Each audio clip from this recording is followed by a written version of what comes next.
Vamos a ver cómo el hidrógeno está presente en la vida cotidiana. Así a veces no nos demos cuenta. Sabemos que tenemos que ponernos en modo hidrógeno todos de aquí hasta el 2050. Entonces, por favor, los invito a que veamos este video.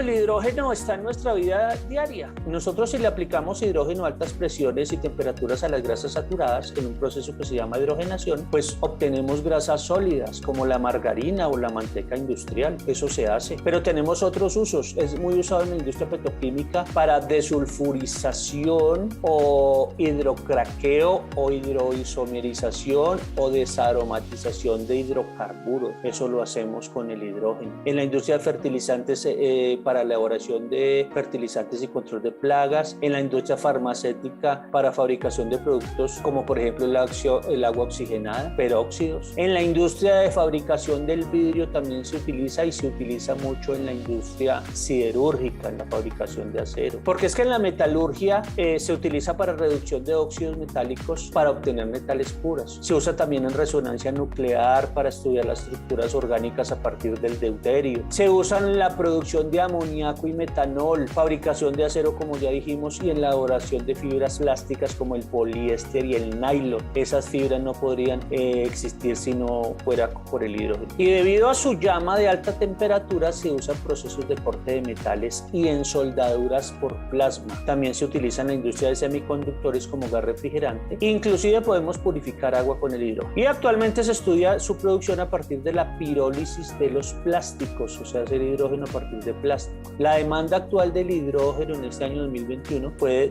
de 70 millones de toneladas. ¿Y qué características tienen? Físicas. Resulta que el hidrógeno se fuga muy fácil y se ubica en las partes altas. Tenemos que disponer de detectores de hidrógeno en recintos cerrados donde lo manipulemos. Puede fragilizar los metales. La llama es prácticamente invisible y es de altísima velocidad. Si ustedes ven, por ejemplo, la llama del gas, que es como azulita, si ustedes la comparan con una llama de un alcohol, por ejemplo, ustedes encienden alcohol en un día caluroso, ven que la llama casi no se ve. Pues la del hidrógeno peor, no se ve, y es de altísima velocidad. Y tenemos alta inflamabilidad en el aire, del 4 al 75% en porcentaje de hidrógeno en el aire es inflamable. Y si es en presencia de oxígeno puro, peor, se aumenta el rango del 4 al 94%. O sea que de ahí que tengamos que tener mucho cuidado con su manipulación. Y adicionalmente, ¿qué pasa si lo inhalamos, por ejemplo? Respirar altas concentraciones de hidrógeno ocasiona, ya que es inoloro o incoloro, dolor de cabeza, ocasiona ese pitido en los oídos que se llama tinnitus, mareos, náuseas, vómitos, somnolencia, inconsciencia, y podemos llegar a un grado de hipoxia. La hipoxia es cuando todo ese oxígeno que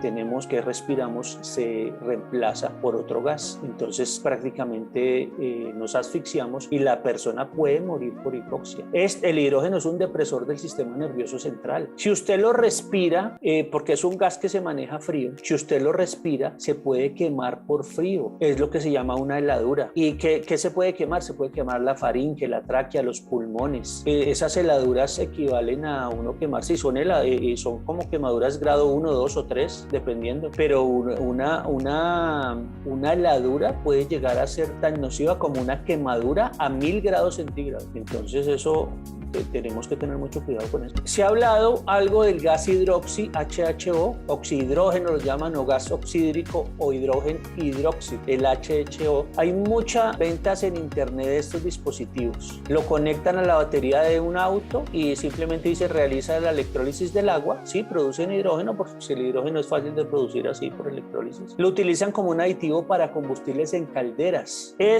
Pero hay que tener en cuenta que el hidrógeno producido a esa tasa, en ciertos litros por minuto, depende de la cilindrada del motor, se mezcla con el oxígeno y produce el famoso HHO, el cual se quema en conjunto con el combustible utilizado, o sea, diésel o gasolina, mejorando la combustión. Pero eso se usa en calderas y las calderas tienen sus controles, y eso se lo inventaron para los carros. Pero resulta que si el flujo de hidrógeno no es el adecuado, lo que hacemos es un efecto contrario. Podemos presentar una reducción en la eficiencia del motor hasta de un 26%. Y al usar el oxígeno del aire, el nitrógeno presente en este puede ser precursor de formación emisión de óxidos de nitrógeno. Entonces eso, aunque es un tema que lo han publicitado mucho, eso fue del tema de las calderas, donde sí lograron disminuir el material particulado de los hidrocarburos llamados inquemados, que son los hidrocarburos que no se queman, y bajaron el porcentaje de CO. Pero en los carros eso no es tan eficiente porque hay que tener muy en cuenta cada modelo y cada diseño de motor. Eso no es que hay que compre este elemento y que ya funcionamos con hidrógeno. Hay que tener mucho cuidado con eso que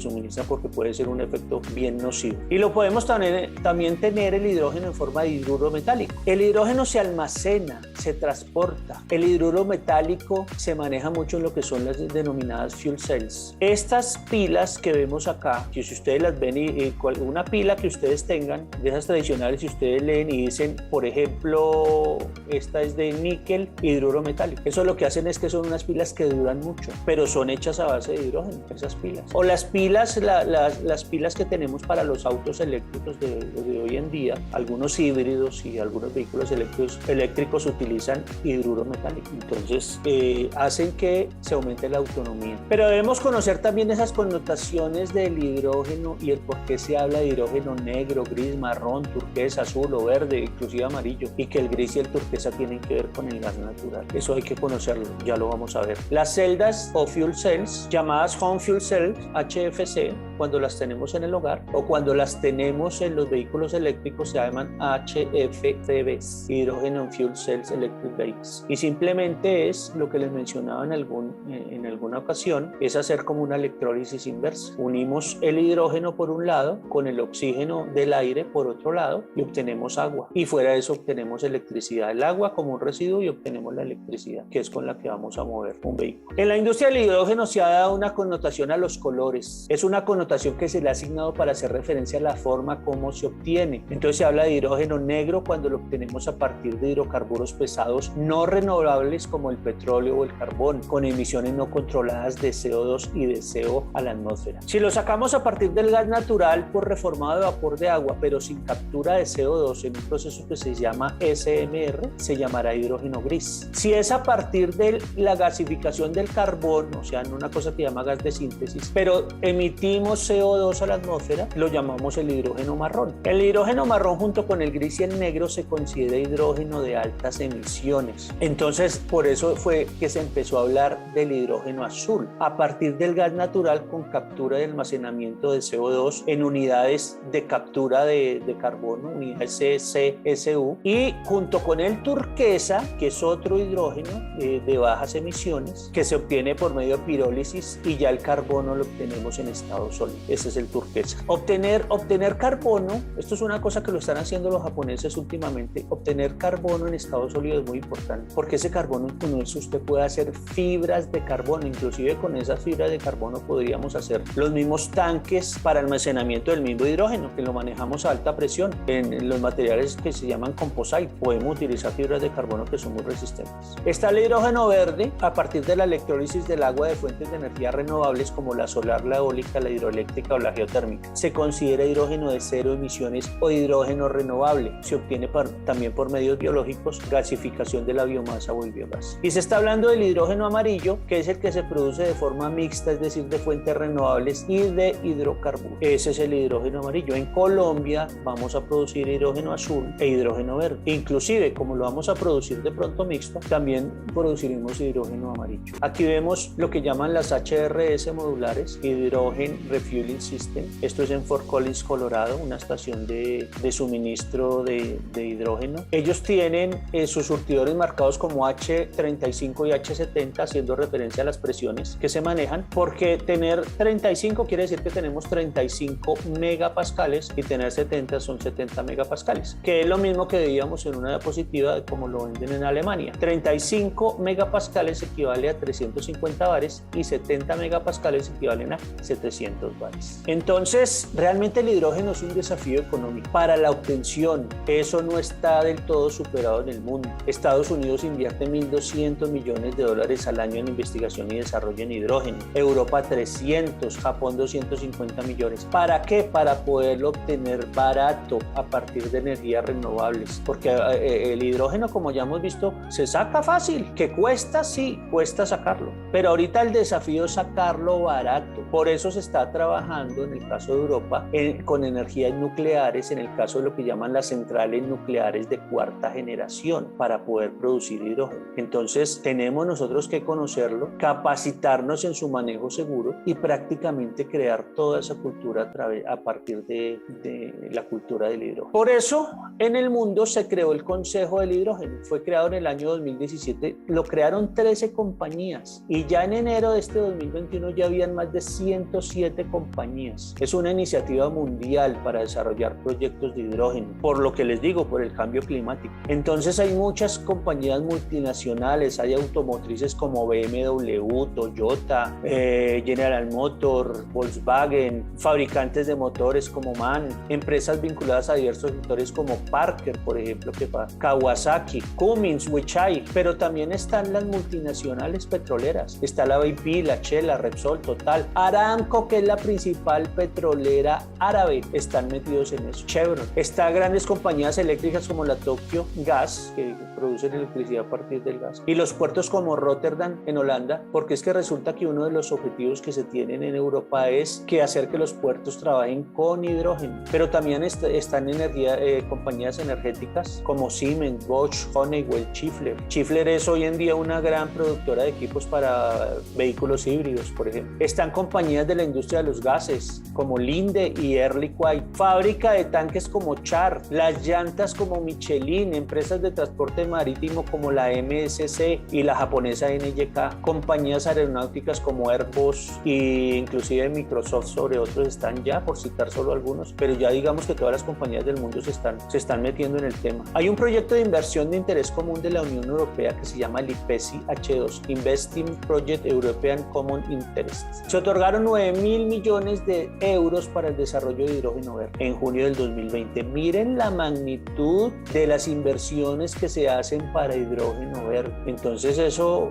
es una cosa impresionante. En esta fotografía tenemos el costo de producción de hidrógeno en el mundo según la Agencia Internacional de Energía a partir de energías renovables. Este es un mapa de calor y si nosotros vemos en zonas donde hay mucho radiación solar, en el caso del desierto de Atacama en Chile, en el caso del Medio Oriente, lo que es el Golfo Pérsico en Arabia, o en zonas donde hay mucho viento, como en el caso de la Patagonia, y esos son los que están en rojo, ya después en un color más anaranjado, en el caso de Australia, en el caso de California, y aquí está el costo. Yo he sacado un costo en dólares por cada kilogramo de hidrógeno. En Colombia nosotros tenemos en la zona norte, en La Guajira, donde tenemos altos vientos, velocidad de viento alta y alta radiación, por eso es que allá se están desarrollando esos primeros proyectos de hidrógeno. Pero sin embargo, con todo eso estamos a mitad de tabla, más o menos estamos entre los 2.2 a los 2.6 más o menos dólares por kilogramo, mientras que otros países como Chile, por ejemplo, Chile por eso está pensando en esa infraestructura de hidrógeno, están pensando en ser exportadores de hidrógeno porque ellos de pronto lo pueden producir a menos de 1.6 dólares el kilogramo. Entonces eso...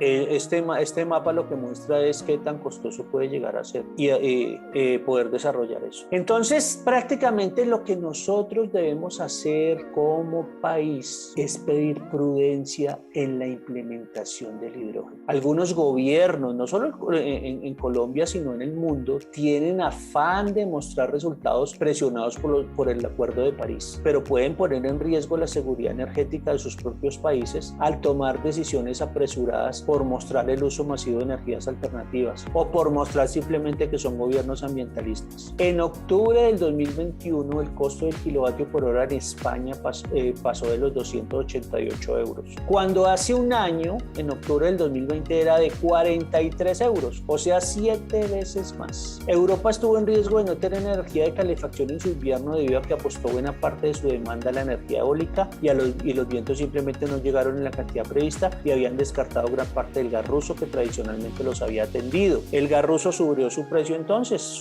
casi $2 por metro cúbico. La disculpa que daban era que tenían que pagar un peaje a Ucrania y estaban promocionando su Nord Stream 2. Entonces lo que yo quiero mostrar acá en esta diapositiva, esta balanza, es que tengamos presente ese balance y seamos prudentes entre lo que es el hidrógeno y lo que es el gas. Estamos hablando de que el gas es la transición hacia el hidrógeno, pero nosotros no podemos llegar a decir ya es que el hidrógeno ya está funcionando, es que lo vamos a exportar. Ya vimos que inclusive si aquí tuviéramos grandes cantidades, haciendo el imaginario que ya tuviéramos todas las cantidades de hidrógeno que tienen y que lo pudiéramos exportar, no están los barcos disponibles en el mundo. Por eso el hidrógeno tiene que ser sacado y inicialmente consumido en sus propios sitios donde se saca, cerca, muy cerca. Sabemos que tenemos que tener la infraestructura de gas lista para manejarlo, pero entonces seamos por favor muy prudentes en la implementación. Esto es un proyecto que va a demorar unos años. Esto no es de la noche a la mañana y mucho menos va a ser una propuesta de un solo gobierno. Ya se sembró la semilla, hay que esperar que el árbol crezca y dé sus frutos, pero mientras eso pasa, ahí está el gas para equilibrar ese imaginario. Entonces, en este capítulo quería mostrarles esto, muy importante que sepamos para dónde vamos y de dónde venimos. Datos interesantes con Hidrogenito.